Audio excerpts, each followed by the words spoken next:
Shores comes set. The 0-1. Ground ball towards Dickinson. Flips it to Milam. The relay to first in time. Tigers win. Tigers win for the second time in 3 seasons and the 8th time in program history. The Fighting Tigers reach the pinnacle. They stand alone atop the mountain. Your LSU Fighting Tigers, the 2025 College Baseball National Champions. Isn't it great to have 8? Isn't it great to have 8 indeed, as LSU is your 2025 College Baseball National Champions. Very eloquently put by Chris Blair on the LSU Tigers radio network as LSU caps off their second national championship in the last 3 seasons. Hello, everyone. Welcome into Dugouts, Dumbbells, and Dingers for the final episode of the 2025 college baseball season. David Kahn, Kyle Schassburger with us for the final time before he heads off to Ruston, Louisiana to begin his new journey as the voice of the Louisiana Tech Bulldogs. It will be less cold. It will be not as chilly as it is in the office right now. As you can see, Kyle Schassburger is wrapped up like he's sitting in an igloo in Antarctica right now. I promise, buddy, it's going to be hotter in Louisiana. You're going to be okay. It's hot here. It's like 95 degrees outside, but you know, things are swirling with cold air every nook and cranny of this office. And yes, I have an old seeing where the logo is. I think I'm sitting on it. I've got an old IMG black blanket on me. And you better believe this is coming to my new office in Ruston on the campus of Louisiana Tech University. Happy to be with you, man.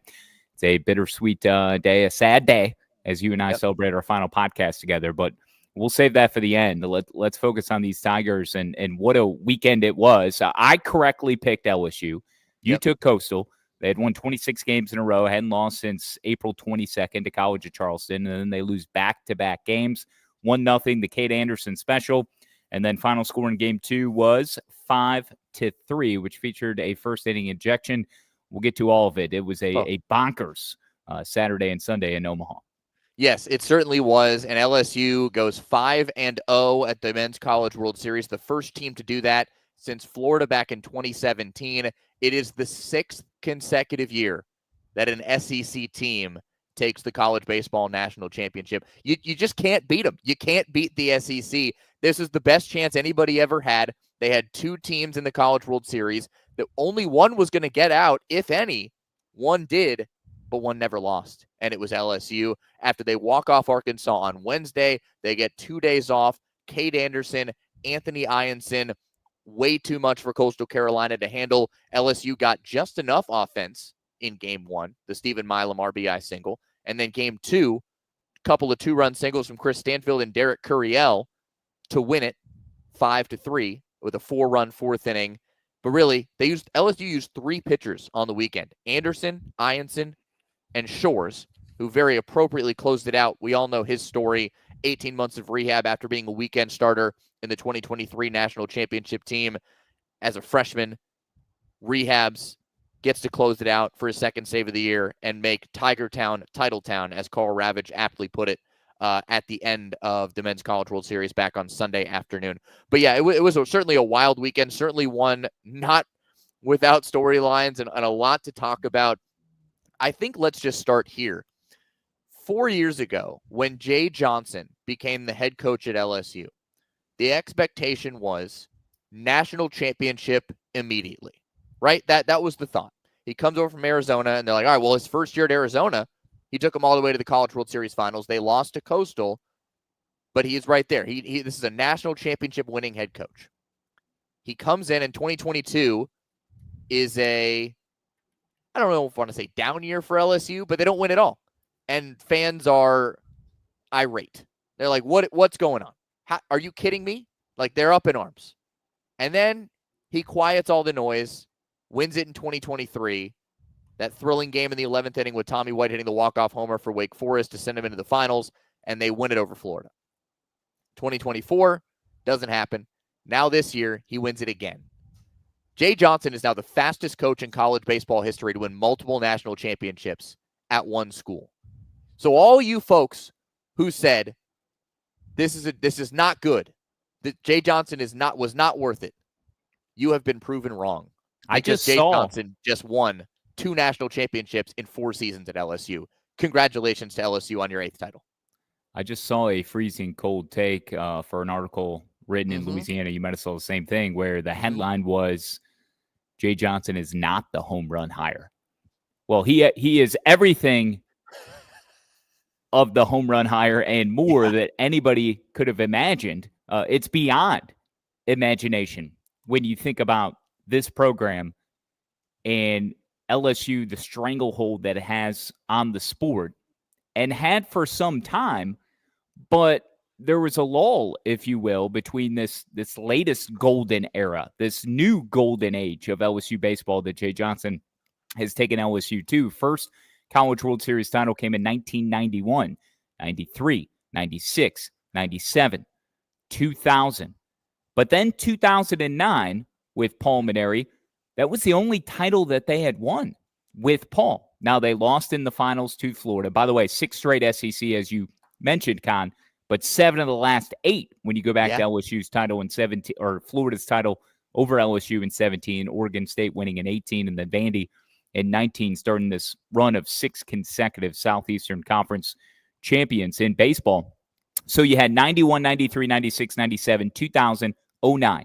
Now, 2023 with a super team just littered with mega stars, and then this 2025 team that does it much differently than the 23 team, a team that seemingly got better as the season wore on. Jay Johnson talked a lot about, look, our training was in the regular season.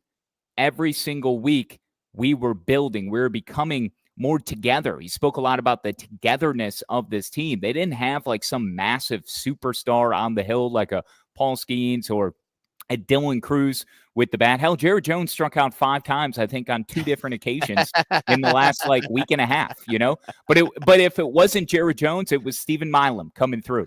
And he had that big RBI in the first inning of the Cade Anderson game on Saturday. Up and down 1 through 9, they were so bad outside of Michael Braswell. But how poetic was it for him to finally get a hit on Sunday, too, and end his 0-for streak in Omaha? I mean, the dude was batting like 185, I think, before he had gotten that hit on Sunday. But his glove was impeccable. You needed that guy at third base, and he was tested and delivered time and time again throughout the entire postseason, throughout the season. You understood why Braswell was in the lineup for his glove. But 2, to apply or execute a sacrifice perfectly, beautifully, to know that you can trust him to make the right play.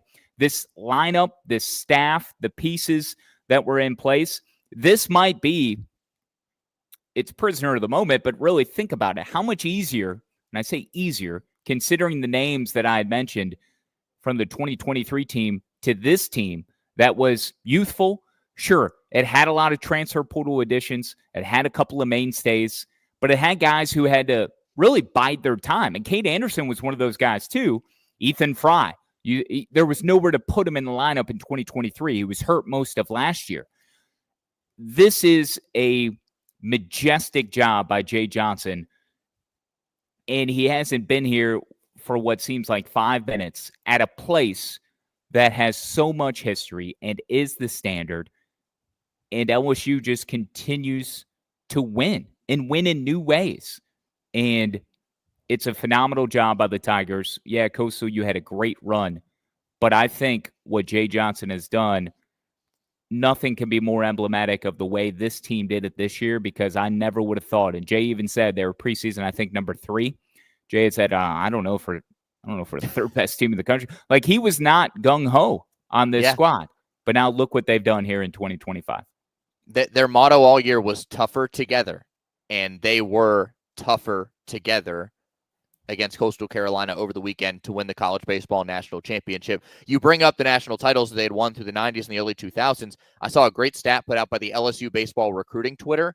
They are the only D1 school or professional franchise among Big Four sports with 8 national championships since 1990.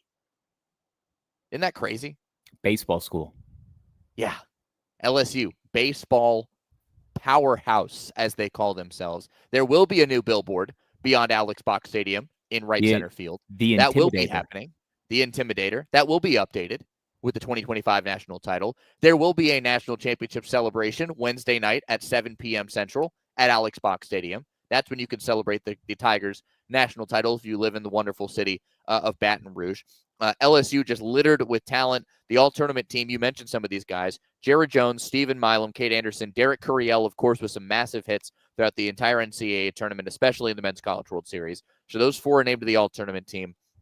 As LSU wins their final 8 games, they didn't lose after beating Little Rock in that decisive Game 7 in the Baton Rouge Regional. So just a phenomenal job up and down the lineup. Jay Johnson, Nate Yeske, that entire staff putting together just a awesome run for the Tigers, who, like you said, nobody in the preseason was like giving LSU a chance. They're like, oh, they're number 3. Great. That doesn't matter.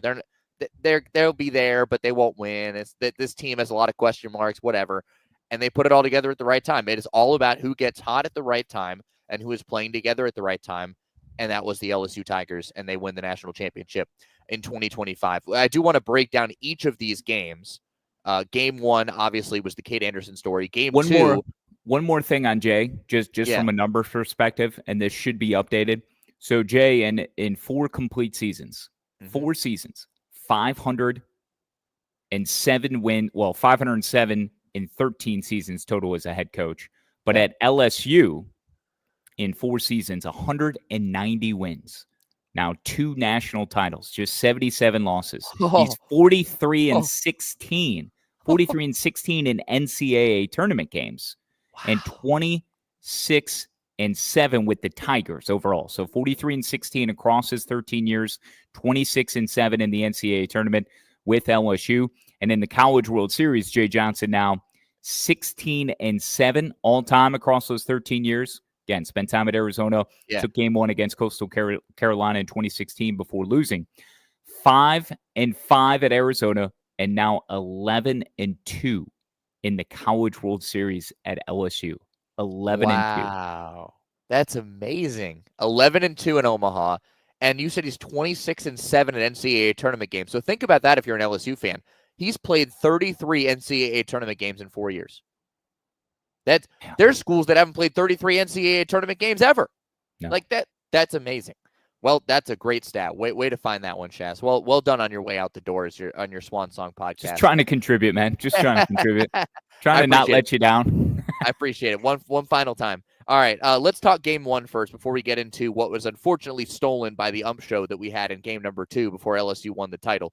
Game 1, LSU wins 1-0. First time ever that LSU has a 1-0 win in the postseason, by the way. It's the Cade Anderson show. He was sensational. 9 innings, 3 hits, 5 walks, 10 Ks, 130 pitches, the 3rd ever shutout in the Men's College World Series finals, going back to 2003. That's when the finals started. You had Kevin Abel at Oregon State with 2018. Fittingly, who was the pitching coach? Nate Yeske. And then J.C. Cloney for Arizona in 2016. And you know who the head coach was that year. Jay Johnson, Nate Yeske. No ball. All right? Duh. Freezing cold take. But anyways, Cade Anderson, dude, what more can you say? He was otherworldly on Saturday. Cade improved to 12-1 on the season.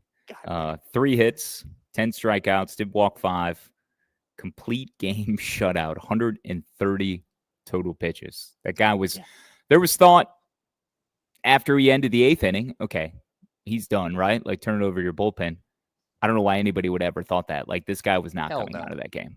This guy was not coming out. And he shoved. He showed out in the best of ways on the biggest stage. And I can't help but go back to Hoover and what we saw from LSU and what appeared to be very unconventional when they went from Cade Anderson to Anthony Ianson. And, you know, LSU ended up winning that game against Texas A&M. In a bonkers fashion, not to relitigate that whole week or that night. But then they lost in game 2. So they were 2-done in Hoover. But still, like, listening to Jay following Cade's performance, where I think he struck out like 10 of the first 11 or 10 of the first 12. I mean, it was something insane. And then for Ianson to come in, get into trouble, work his way out of trouble. And hear Jay just laud both of those guys. Like, Cade's the number 1 pitcher, top pitcher, best pitcher in the country. And then coming and interrupting our post-game interview with Gabe Genovese on the field with Ianson. Yes. And Jay gets in there and says, this guy's the best pitcher in the country. Like he waffles, but he doesn't. It's like 1A and 1B type thing between Cade and Ianson. And what a freaking luxury to have these two dudes on the same team. There was a graphic at one point, and I don't know if I can remember exactly some of the tandems and pairings, like Kumar Rocker and Jack Leiter are one of them, but like top 1-2 punches of all time. Garrett Cole, UCLA. Who was his? Was that Trevor Bauer? Was it Garrett Cole and Trevor Bauer? I can't remember. But like there's a handful of schools where going back the last 30 years, we can come up with some pretty, debilitating 1-2 punches when it comes to the offenses and how they view those guys and how unhittable they are. And I don't think it is being prisoner of the moment. I mean, you look at the numbers, you look at what these two guys have done all year, and Cade goes 12-1. Ianson did get the win, 12-2. They're combined 24-3 this year. Mm-hmm. And they're each over 140, 150 strikeouts. I know Cade was over 150. Cade led the country. Yeah, it's insane, man. The embarrassment of riches. And people are going to love to hate LSU because of that. It's, this well, the New England Patriots stigma, when you're the best and how people are rooting for your failures, or they think maybe you're cheating, or maybe you're leveraging, things, or making the most of certain resources or opportunities that maybe the little guy or programs that are big but don't have the opportunity to cash in on. Well, newsflash, it wasn't always like that. It's only been since 1990. It was a long buildup that was engineered by Skip Bertman more than anything. And I love after game 2, even after the ejection, we'll get to it, but Bertman wanted a moment with Kevin Shaw, and they were on the field together because Skip Bertman wanted to embrace Kevin Shaw and his team, and certainly I'm sure offer his condolences in many ways, or lack of support for what had ensued earlier in that game. But LSU has earned that right. They have built themselves into the self-proclaimed powerhouse that they utilize as their moniker and as their MO. Appropriately so, given they've won 8 titles all since 1990. But they've recruit nationally. They've got the West Coast flair. Derek Curiel is from California. They get into the portal. Yes, they have NIL money, but they have all of this because they've built a brand and a program. And yes, it's a big-time university with deep-pocketed boosters and NIL resources, but they've leveraged them because they've earned that right. So you want to hate them?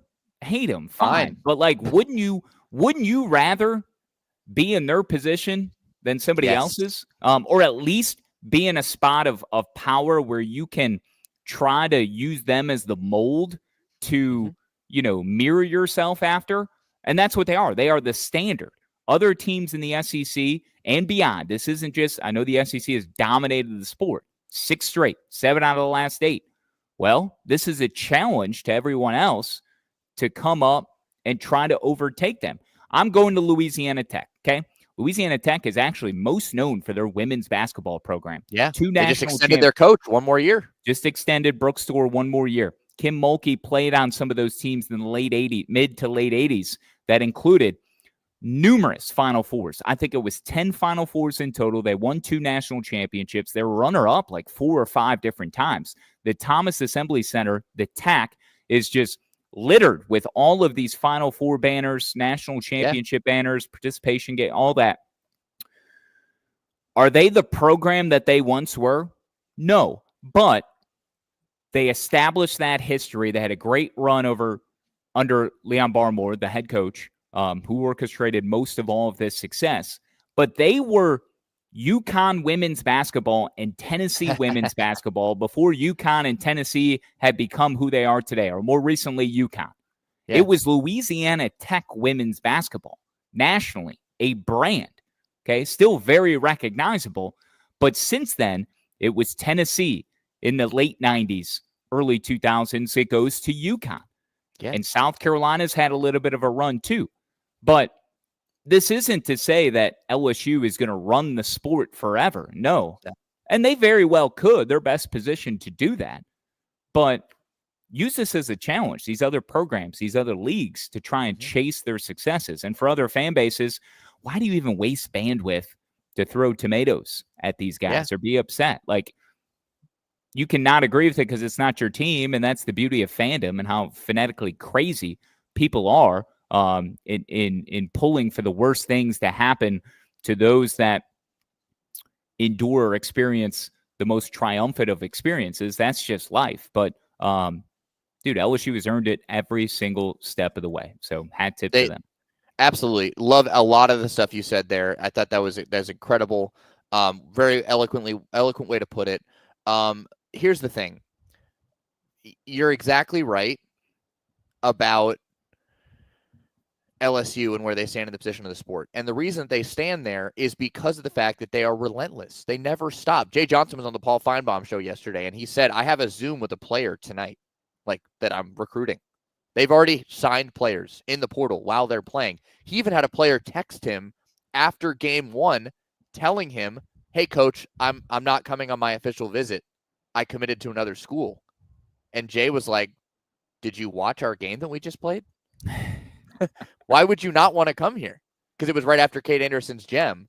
And so, but they are relentless, dude. They never stop. Jay Johnson just won another national title, and the next day he's like, oh, yeah, I gotta talk to a player. I gotta keep this up. Like, they're gonna lose a good portion of this team, right?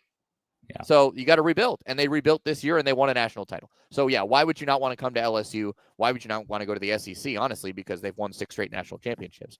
0 for 9. So game 1, I do want to say, and you might be going there. I think Coastal was 0 for 9 with runners in scoring position. Mm-hmm. That also just speaks to the dominance of Cade Anderson. Yes. Absolutely. Before we get to game 2, I want to give Cade Anderson the flowers he deserves officially by naming him the final Borgo Ball moment that delivered. All right? That is Cade Anderson. No question about it. Here's your Borgo Ball right here, delivered by BackyardBaseballBros.com. The Borgonio Bros, they continue to go viral, Shass, to the tune of the fact this was just tweeted by their father this morning, and I'm going to share this tweet with you real quick just so you can see it. Over 60,000 followers and tens of thousands of balls sold worldwide. Worldwide. They've made it to Australia. They have over 60,000 followers, and they've sold over 10,000 Borgo balls. How about that? That's insane, and you know what? Man. You can get yours by going to BackyardBaseballBros.com, paying them a very low fee of $20. And you get a 4-pack of these Borgo balls, raised seams, foam baseball. You can play with it indoors. Very easy to use. You can throw any pitch you want. There's games being developed with Borgo balls right now with different kind of scoring rules. It's awesome. The Borgonio Bros have struck gold. We are proud to have them as a partner of Dugouts, Dumbbells, and Dingers. Borgo balls, BackyardBaseballBros.com. Congratulations to them on all of their success. Just wanted to share that as we give Cade Anderson the final Borgo ball moment that delivered during 2025. We had a no-hitter in this College World Series, 19 Ks, Gage Wood. Gage is great. And then we had a 9-inning complete game shutout by Cade Anderson. Second one of the year for Cade Anderson. He threw another one. But third ever in the Men's College World Series. Impressive. All right.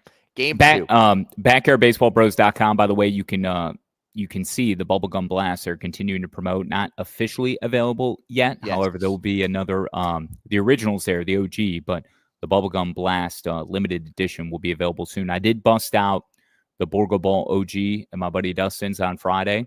Should have it this Friday as well. We played in the yard, and man, dude, the spin rate on these things, it is so sick. We know this. Dude. We've been talking about it all year, but it's nearly unhittable. But when you do square it up, that thing will freaking fly, man. Yeah. It's a lot of fun. We do have teas. Are we going to save this towards the end of the show? We have a bracket winner. We will get to you. I was going to do it now. Okay, yeah, do. Okay. I thought that was I'll do it now. Yeah, let's do it. So the D1 Baseball Bracket Challenge has been finalized. We have a winner of the D1 Baseball Bracket Challenge pool. Over 20 submissions. It was not Ethan Power, Kyle Schassburger. It is someone that you and I both know very well.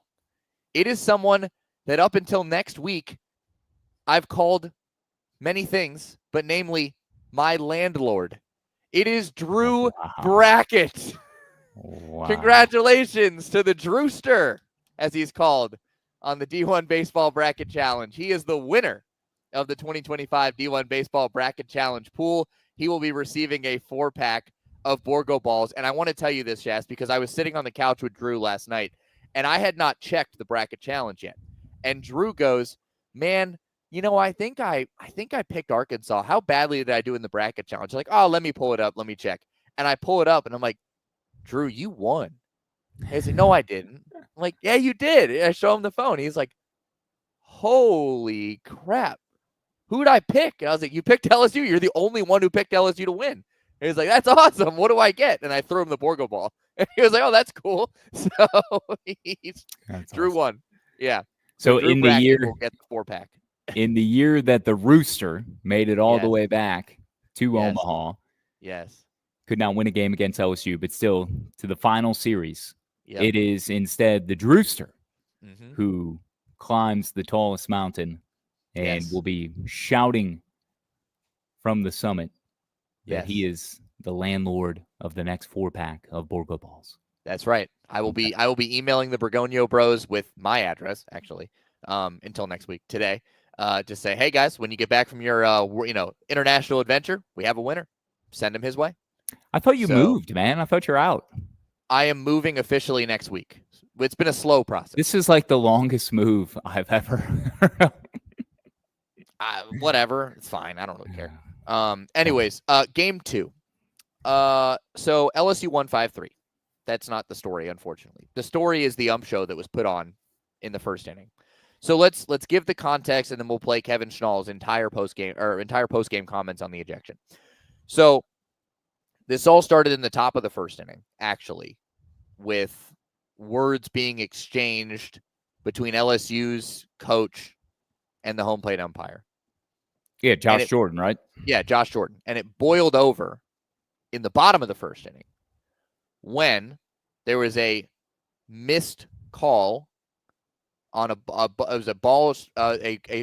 that was called a strike, and a missed call by our home plate umpire Angel Campos, who, by the way, was actually the same umpire that threw out Cam Canarella last year in the NCAA tournament. Yeah, so this dude was already blacklisted from Major League Baseball. Correct. Yes. And found himself in college, and he's been the center of scrutiny and controversy and quick trigger and all of that. That's been his MO.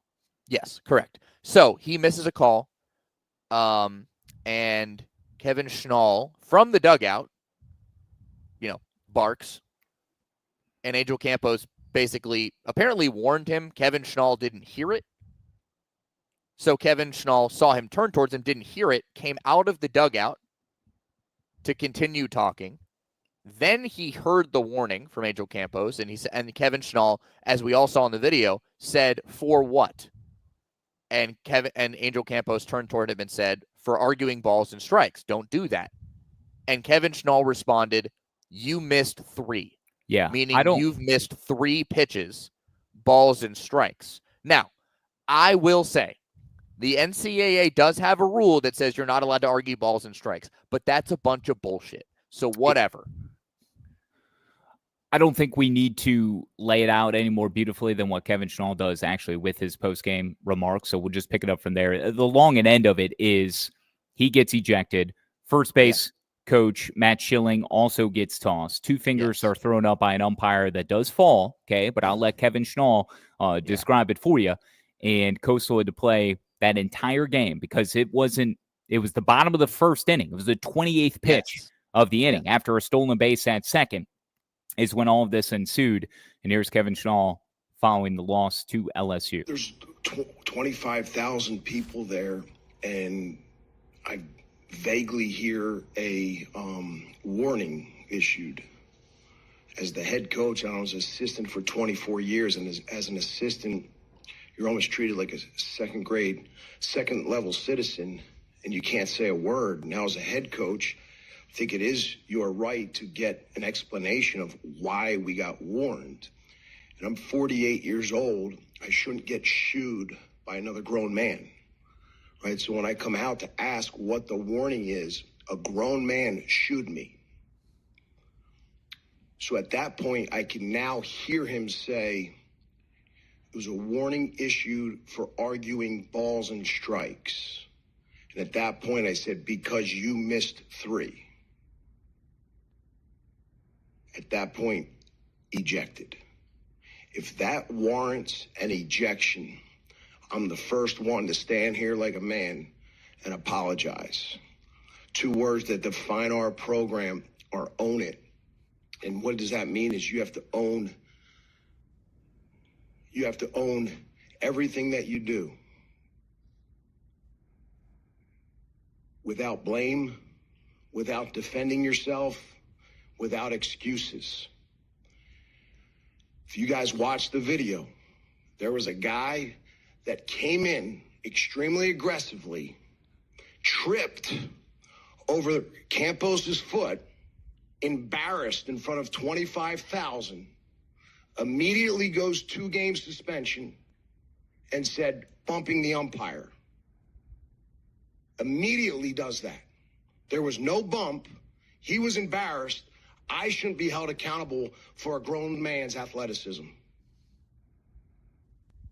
They'll retract it, though, because now it's excessive. And the reason why it's excessive, because I was trying to say, I didn't bump him.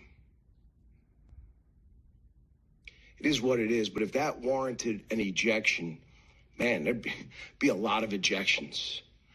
As an umpire, I feel like it's your job to manage the game. The national championship game was some poise, some calmness, and a little bit of tolerance. Yeah, I think that's a perfect statement by Kevin Schnall. I'll be perfectly honest with you. I think he laid it out expertly, and I think he's exactly right. There's a bunch of things in there that we need to unpack. First and foremost, Kevin Schnall getting shushed by an umpire for asking what the warning was for. You can't do that. You have to at least tell him what the warning is for. And then after he tells you what the warning is for, Kevin Schnall didn't curse, which, by the way, the official statement from the NCAA said he cursed. He didn't curse, at least not that we saw on video. He said, you missed 3 pitches. There's no curse word in there. Everyone can read his lips on the video. There's no profanity. The statement from the NCAA said he used profanity and was warned for that, and then used profanity again. Well, there's no evidence of that we've seen. So I don't know what the heck that was about. Number 2, the shoving the umpire. Kevin Schnall didn't touch the umpire. This first base umpire came weaseling his way in to try and separate Schnall from Campos and fell because he tried to squeeze his way through the 2 guys and fell. Kevin's hands were at his hips the whole time. And there was another him, shoved him, touched him. There was a third umpire. They got tangled together and he tripped over his own feet. That's what happened. We can all see it on the video. So the fact that he embarrasses himself and to cover up for his own mistake instead of owning it like Kevin Schnall says he would do if he made the mistake, he immediately goes, bump, 2 games, 2-game suspension. And it's like, dude, really? Because you've ejected Kevin Schnall from this game. So now you're saying if they win, he can't coach in game 3 and the opener next year? Like, come on, man. Have a little class. Have a little restraint. Like, good Lord. That was one of the calmest head coach ejections I'd ever seen. And it's in the first inning. Like, you got to have a little bit more poise there if you're an umpire. I thought it was horribly handled by the entire crew. Yeah, restraint is a word I would use. You got to have tolerance. You got to know the situation. You got to understand that, hey, this is for a national championship, and you've got to tighten up the screws when it comes to your quick trigger maybe that you would normally have. And it wasn't Campos that was holding up the 2 figures, but it was Campos behind home plate that instigated this whole thing, if you will. And could Schnall I don't care if he was swearing. He may have been swearing, like, I'm not a lip reader. I don't know. But to me, I don't care. He could have said, I'm going to take your mother out tonight and do this and that with her. I don't give a damn. None of that should have been worthy of an ejection in that moment in game 2, the Men's College World Series. Like, you've got to pump the brakes. Mm-hmm. And there was another umpire with Campos initially before the third one came weaseling in, as you put it, and he very much did. And then his lack of athleticism, which I thought was one of a few great one-hitters in there from Schnall's response in postgame on Sunday. He should not have to apologize for another man's athleticism. Just great. Very pointed stuff. Schnall has become such a favorite of mine over this year, this postseason more than anything, because he's been the center of attention with this Coastal Carolina team that had won 26 in a row up until Saturday. But, his response to the Kevin O'Sullivan situation for the Coastal Regional, the shot to Cleaver's brand and nickname and just standing up for his program in a way to say, hey, look, we're not the little guy. We're not some Cinderella. Like, he's always had his chest puffed out, and they have talked the talk as much as they have walked the walk. But that second umpire that was with Campos before the third one came in and tripped over his own feet or the umpire's feet, I thought there was a chest bump that was initiated from the other base umpire that was initially there, because he started to walk up towards Schnall very aggressively, and it seemed like that umpire kind of poked his chest out. I haven't heard anybody talk about that, and if you look at the video more closely, you'll see that the other umpire next to Campos, before the third comes in and actually falls, was initiating a bit of a bump.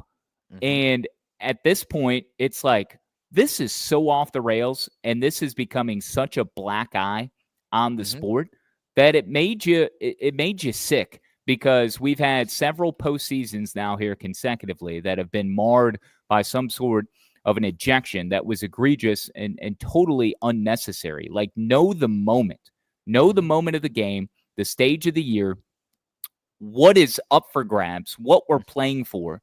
And you've got to be a little more passive on these things. It's no different than there are points of emphasis for any referee or umpiring crew. I think it's more so in football and basketball. You hear the term, certainly basketball, points of emphasis, where you are trying to really tighten the screws early on in a season to just, remind folks of any sort of rule change, or maybe what players or coaches were looking to take advantage of in the past. Like, hey, we're going to crack the whip a little more tightly here, and hopefully this corrects you later in the season, where we can swallow our whistle at times and not be a bunch of jags where we're turning this into something about ourselves and taking all of the spotlight off of the coaches and the players. That same sort of premise should be applied here in these moments where, you can't argue balls and strikes. I get that. Schnall, if anything, was asking for a little more clarification when he said, why have you ejected me? And then the umpire, Campos, says, well, you're arguing balls and strikes. And then Schnall's like, why? Because you missed 3? Yeah, that was a little like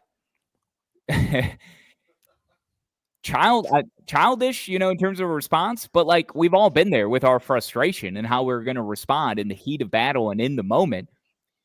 It wasn't like some new set of circumstances from what he was initially ejected for. He was just looking for the clarification on what exactly ball or strike or whatever it was might have been missed. So, you can't have that.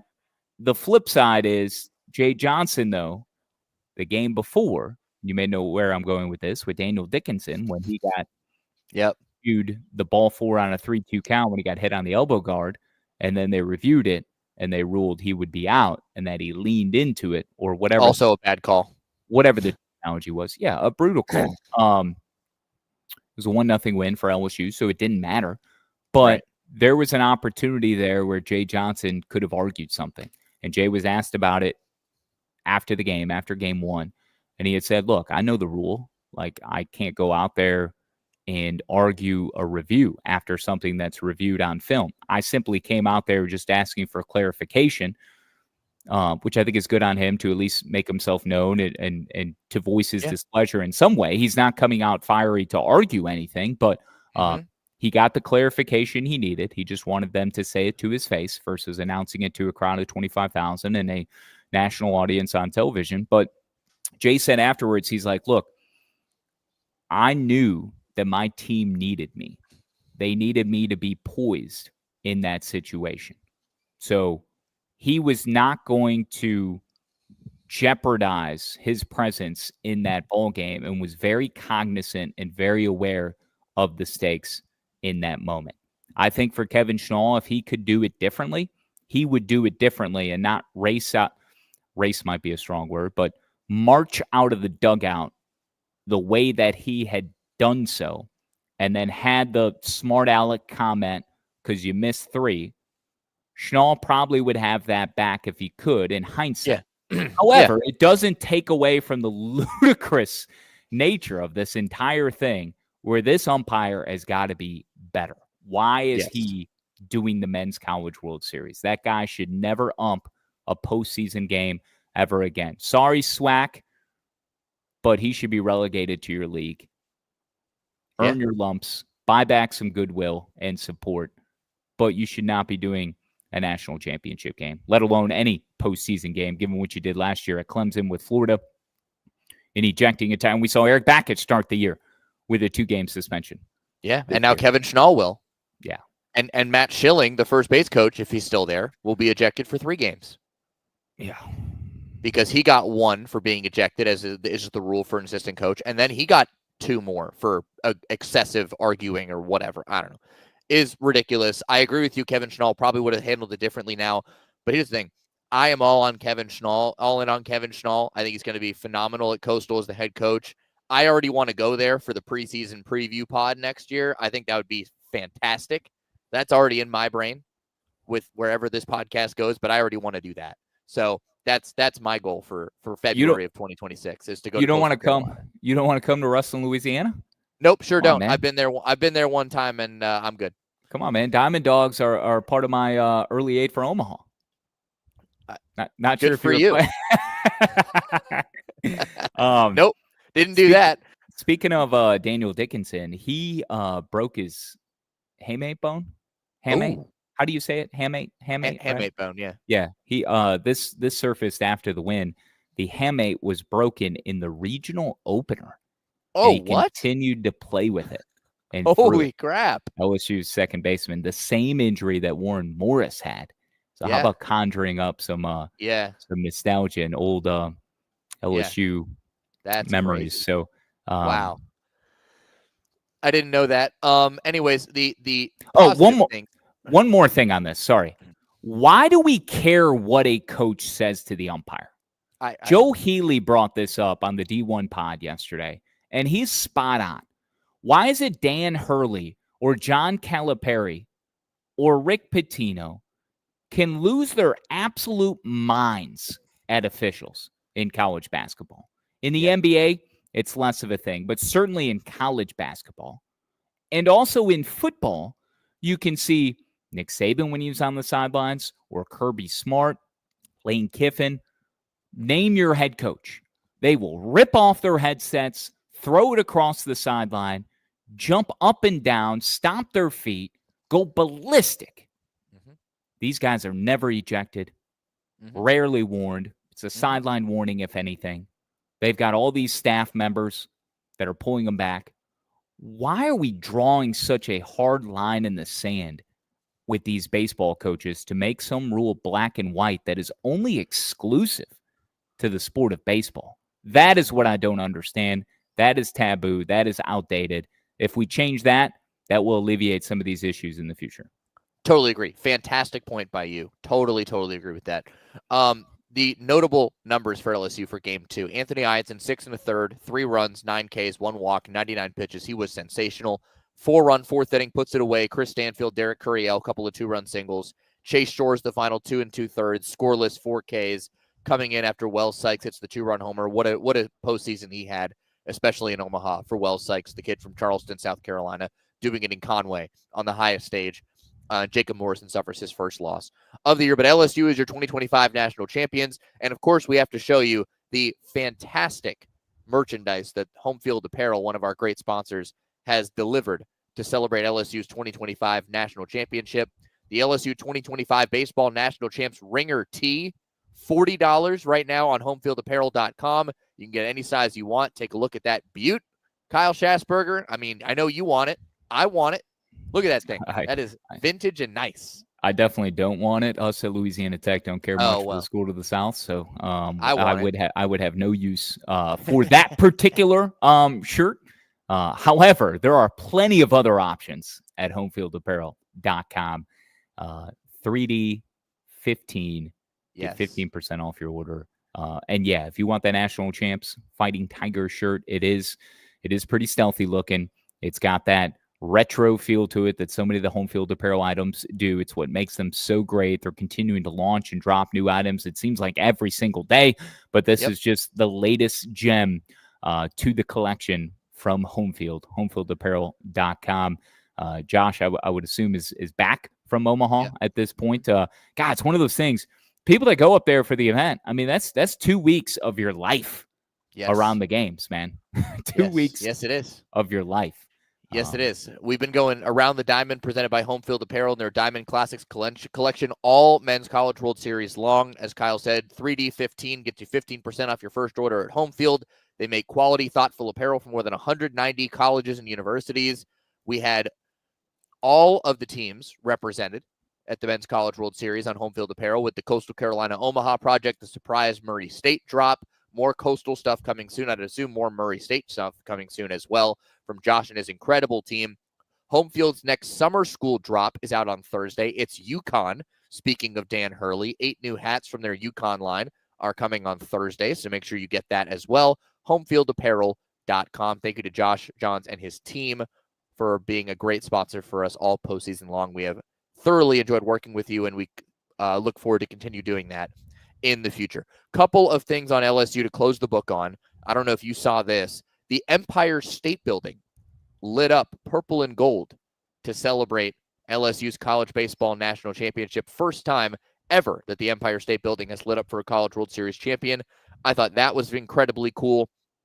Also, apparently, Jake Brown and the LSU team had Crocs shipped to them overnight. Yeah. After Jake Brown revealed that he had been buying Crocs with his per diem money, and the company caught wind of it, and they sent Crocs to the entire LSU team. I thought that was pretty cool in Omaha.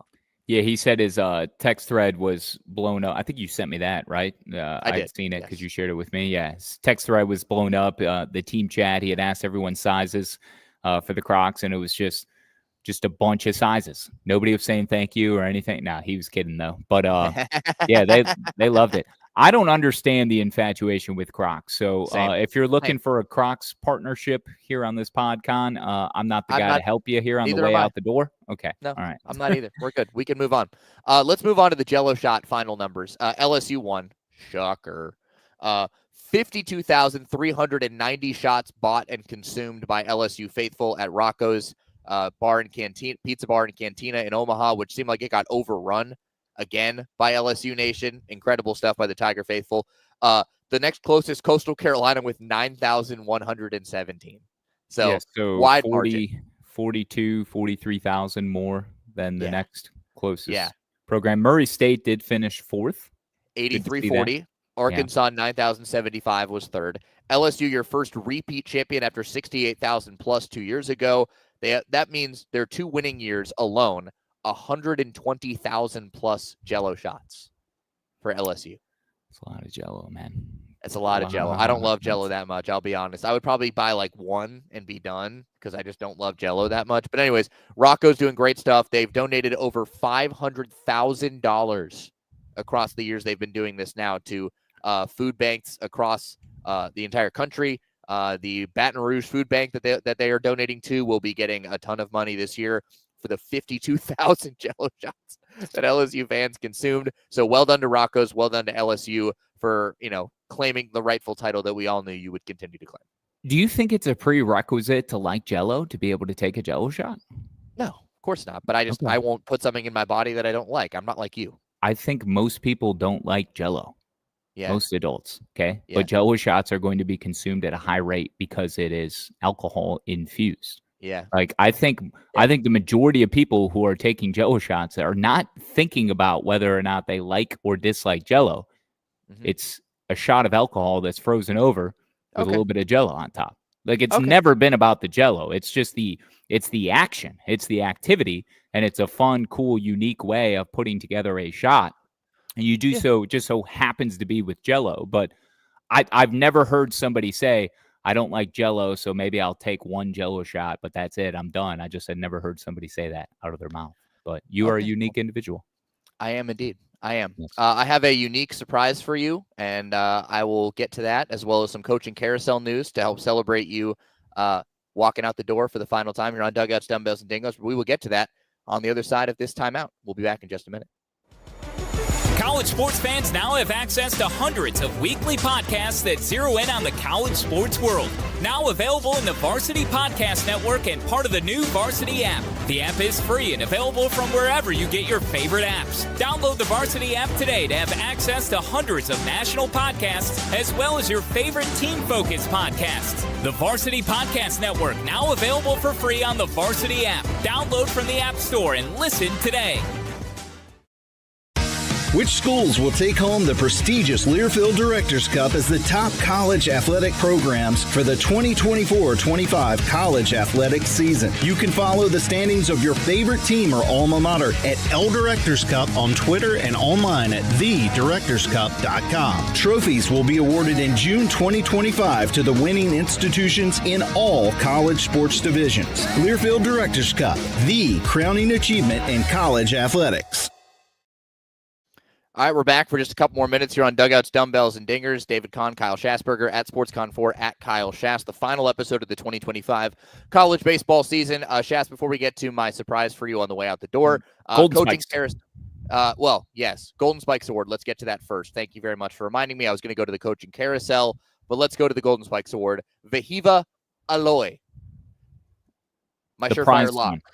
The prized one. Yeah. Nailed it. Vahiva Aloy is your Golden Spikes Award winner, the 47th winner in the award's history, third at Arkansas, joining Kevin Kopps in 2021, Andrew Benintendi in 2015, making Arkansas the only SEC program with 3 or more Golden Spikes Award winners. Congratulations to Vahiva Aloy. You are the Arkansas rabid fan, or you were, as you work with them, you work with their network, you live and breathe Arkansas baseball for a long, long time. You've called games for them. So I will let you wax poetic on Vahiva Aloy winning the Golden Spikes Award. I will always remain a fan of the Hogs, given my connection with them, helping to manage their network the last few years. Yeah, all the fill-in work. But Vahiva, it means his name, the prized one. He led the team in almost every offensive category this year. Batting average, slugging, on-base percentage, runs scored, hits, doubles, home runs, extra base hits, total bases. I don't know what he finished with. I think he had 21 home runs. Yep. Okay, average around like 350. Okay, yep. Just going off the top of my head right there. He finalist for the Brooks Wallace Award, semifinalist for a Dick Hauser Trophy. What he's done with the glove, though, I mean, he is a magician. And, of course, he was scrutinized over the one play in the loss against LSU that we had talked about last week, where he went to get the sure out at third with the bouncing ball to his right. And could he have tried to turn 2? So, that will forever be debated, but shouldn't take away from what he provided with his glove at shortstop for his 2 seasons in Fayetteville since transferring over from Sacramento State. And offensively, the jump from year 1 to year 2 with Arkansas was incredible. SEC Player of the Year and your Golden Spikes Award winner in 2025. Consolation prize for Arkansas not making it to the MCWS Finals? No, I don't think so. But no. Aloy was back up there to receive the trophy. Dave Van Horn came back. DVH he flew was in. Back. Yeah. He flew in to surprise him, which I thought was really cool. First Hawaiian to ever win the award, also for Vahiva Aloy. 68 runs batted in, 81 runs scored, 1.107 OPS for Vahiva Aloy, your 2025 Golden Spikes Award winner. My surefire lock. Nailed it. Let's go. I'm taking the torch from you, and I'm running it right through the freight train in the next year. I will get my locks on lock in 2026. I also think Kyle Schassburger, he should be the final addition to the All Schass squad in 2025. Let's put him on there, man. Let's put him on there. He is he's definitely worthy.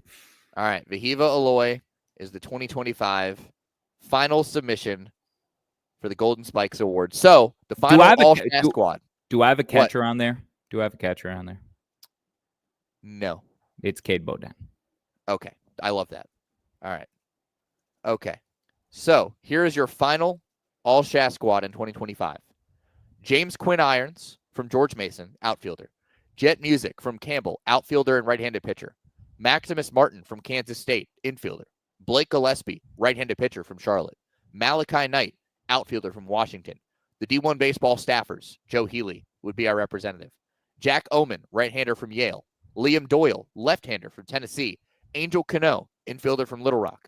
Vahiva Aloy, infielder from Arkansas. Caden Bodine, catcher from Coastal Carolina. I think I need another infielder. You have 3. Yes, you do. Give me one. Who you got? You have 3 righties Technically, yeah, 3 righties with Jet Music, who could be a reliever, and you have Liam Doyle as a lefty, so you're good there. You have 3 outfielders. Joe Healy, could he be your infielder? Do you want him to just be the infielder? No. Or do you have another one? Let's do Daniel Dickinson? Braswell? Daniel Dickinson. Milam? Let's do Ben Miller from Duke. Ooh, perfect transition into the coaching carousel. So Ben Miller, infielder from Duke, is the final submission. So 1, 2, 3, 4, 5, 6, 7, 8, 9, 10.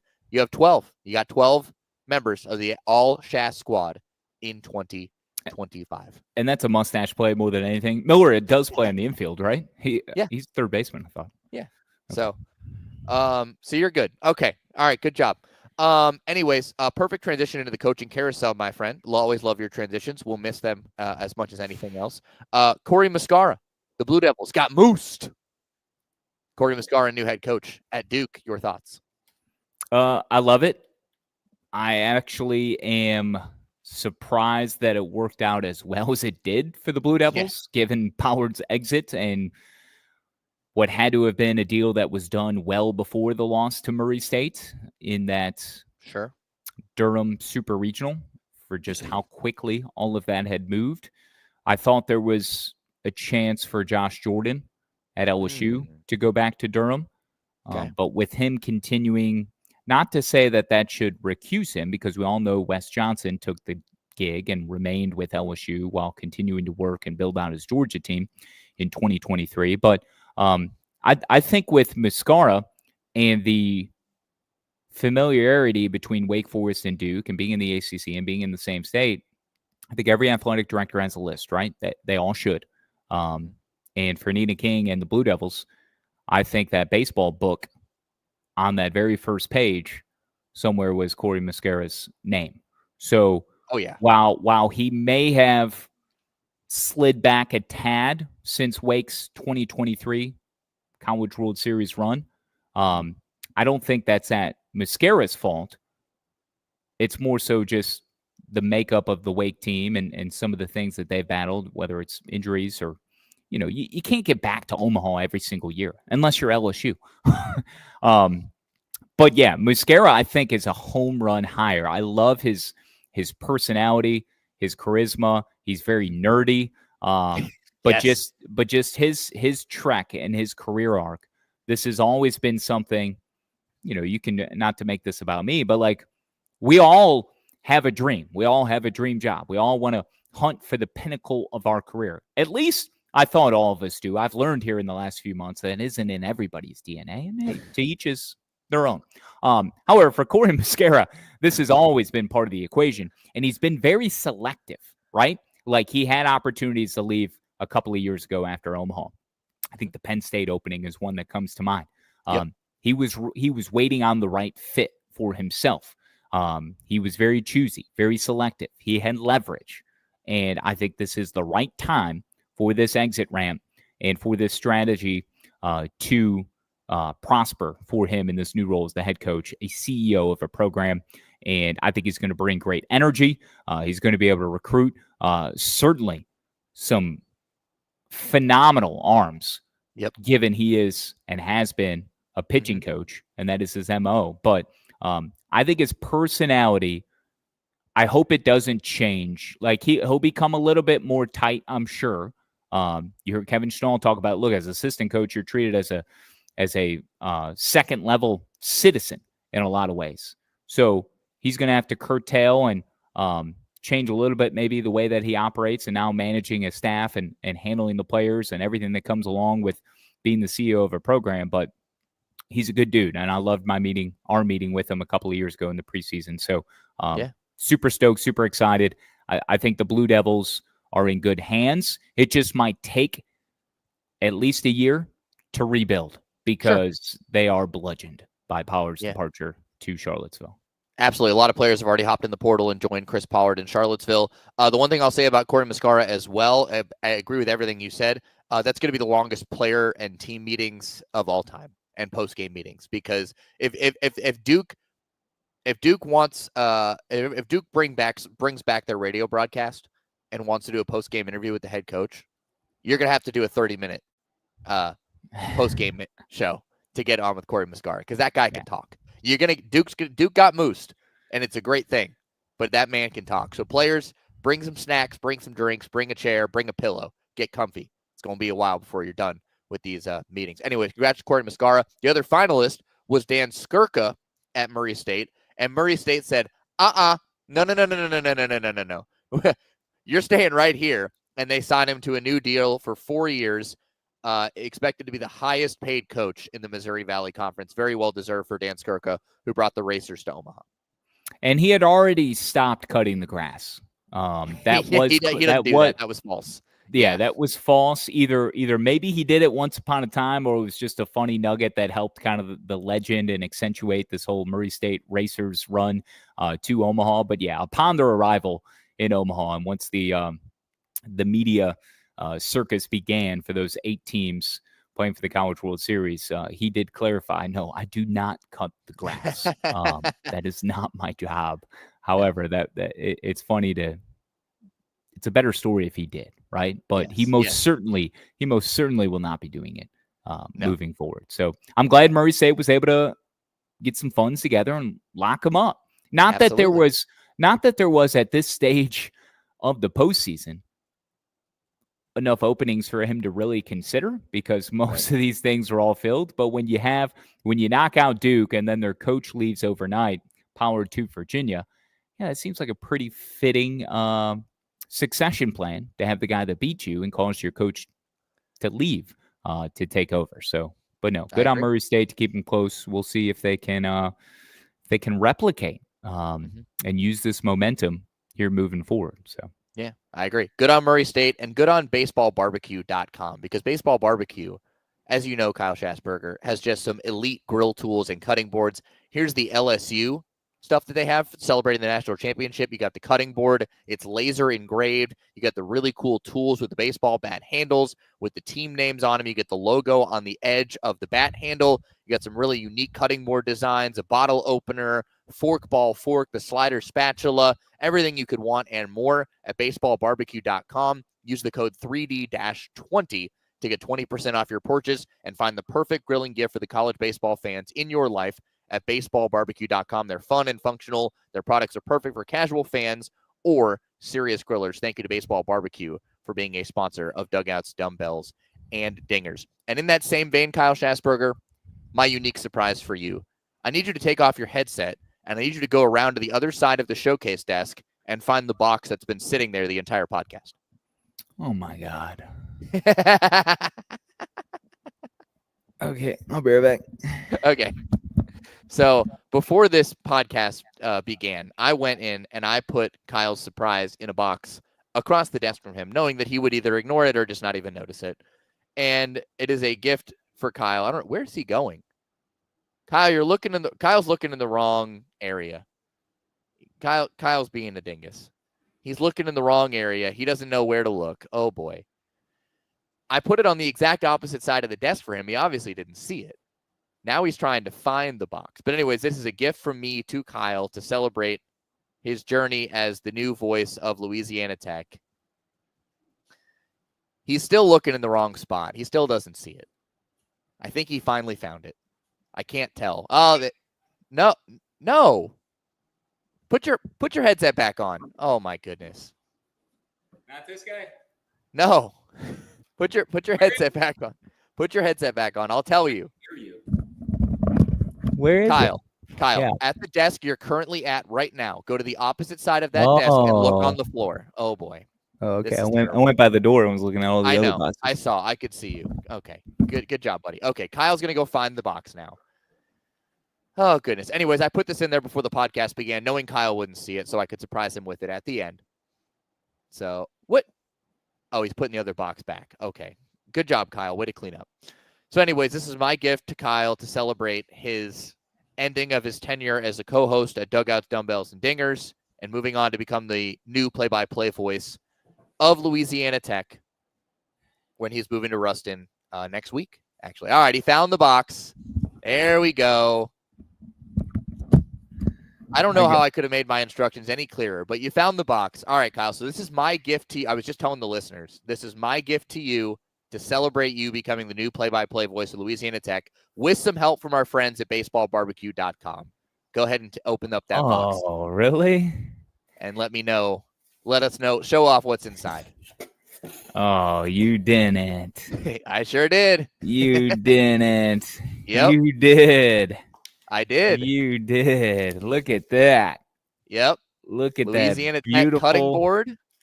Oh, the outline of Louisiana with the power T for Tech. Yep. Absolutely. Gosh. Look at this. Look at it. There it is. Clean as beautiful. ever. Oh, it smells so heavenly. Oh, I just want to breathe on it.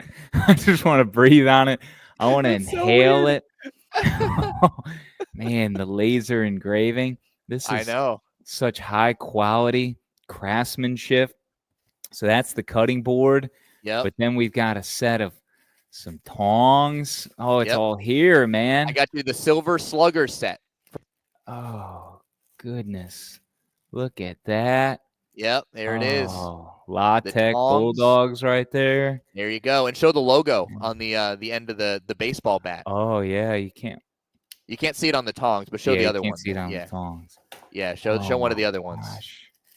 Man, this is so exhilarating. Look at that. There it is. There's right the Louisiana Tech logo, that interlocking T and the state of Louisiana L with the pitchfork. They're the fork, poker, whatever the thing. I don't know what it's called. Yeah. The fork, I think. Yep. Yeah, there you go. Fork.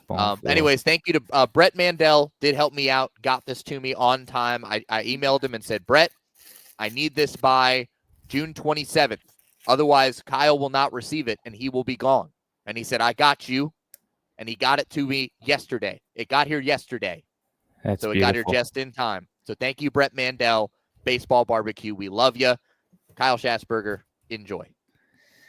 Thank you, Brett. Thank you, David. Very thoughtful of you. I shouldn't have expected anything less, man. I knew you always take care of me, man. You always have. And while I might want to take you out back and beat you senselessly, every single day it crosses my mind for something that you do or say.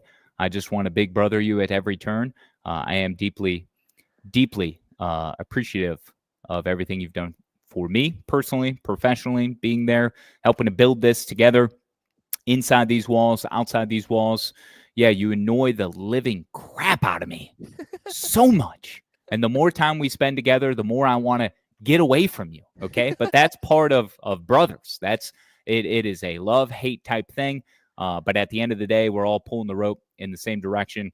And I wouldn't be here today. I wouldn't have the successes that I have today and the journey I'm about to embark upon this next chapter if it weren't for you and your support and everything you've done to help uplift me throughout the years. So again, thank you, man. I will miss the hell out of you. I'll miss the hell out of our consumers, our viewers on the YouTube channel, the OG listeners on the College Sports Now feed. Dugouts, Dumbbells, Dingers is not going anywhere. You are in good hands with David Kahn. I'm sure you will have, given the eager and over-anxious individual that he is, that shoots for the stars and loads his plate up with way too. I just learned today this guy's going to take over being the notary public of the audio division here at Learfield, which is something I am relinquishing with my exit. And again, why should I not be surprised that this guy's trying to put one more thing on his plate when we got enough changes going on around here? But his personality and how he operates as an individual should never come close to having a stamp to notarize something, because the amount of nerves and anxieties that he is going to cause himself and so many others wielding this stamp, okay, might cause this building to crumble. All right. and I'm glad that I am not here for it. So he has no idea what he's getting into. But all right. But yes, man. It's bittersweet, but it's got to happen. I'm gone. Yeah, it certainly does. Well, I will appear, right, talking Tech baseball, G6, whatever it is, Conference USA baseball, at any opportunity where our schedules can line up. I look forward to coming back on, maybe as part of a preview, but certainly a couple of times throughout next spring. Sure, absolutely, and beyond. Well, yeah, thank you for the kind words. I appreciate it, and I know I annoy the living hell out of you, and it's all out of love. But anyways, again, congratulations. We are deeply going to miss you here in this building, on this podcast, and Hoover, doing the Phil Steele show, you and I just broing out together. I mean, those are the moments I'll miss the most. I know we're going to have a lot of that this week. We've got a lunch for you tomorrow, a happy hour on Thursday. We've got a thing on Friday. Like, there's so many things going on to celebrate. I mean, how do you celebrate the man, the myth, the legend, Kyle Schassburger? There's never enough celebration. So I know you're headed out on Sunday. So we got to get all the celebration in that we can before you depart for Ruston to start your new journey as the play-by-play voice of Louisiana Tech. I will give you the final words, Kyle Schassburger, if there's anything more you want to say, and then I'll close it out. Gains. Why are we surprised? No better way for Kyle Schassburger to close it out. That's going to do it, folks, for us for the 2025 college baseball season on Dugouts, Dumbbells, and Dingers. 26 episodes of Dugouts, Dumbbells, and Dingers this year. We rebranded the podcast, whole new imaging, added some new partners with Home Field Apparel, Backyard Baseball Bros, and the Borgo Balls with the Borgonio Brothers. It has been an awesome year, the 5th year of the podcast. It's not going anywhere. More details to come on what is going to happen with the podcast, the direction it's going to take, who will be on it alongside myself. But none of that matters right now. We say thank you to our sponsors, Stephen Hartzell, Adam Witten, for giving us the platform to do this podcast on the part of the College Sports Now and Learfield families. We say thank you to Home Field Apparel, Baseball Barbecue, Backyard Baseball Bros, and the Burgo Balls. Thank you to all of the coaches, the players, the SIDs, the baseball athletic staffers from around the country that have allowed us to do this, the representatives of these teams that come on, share their stories. We sincerely appreciate it. From all of us, just a huge, heartfelt thank you for making this the most successful and biggest year of Dugouts, Dumbbells, and Dingers that there ever was. We will close by saying one final congratulations and farewell to Kyle Schassburger as he moves on to become the play-by-play voice of Louisiana Tech, and rightfully so. We will close with this as we bid you farewell and a safe journey to Ruston. Goodbye, everybody.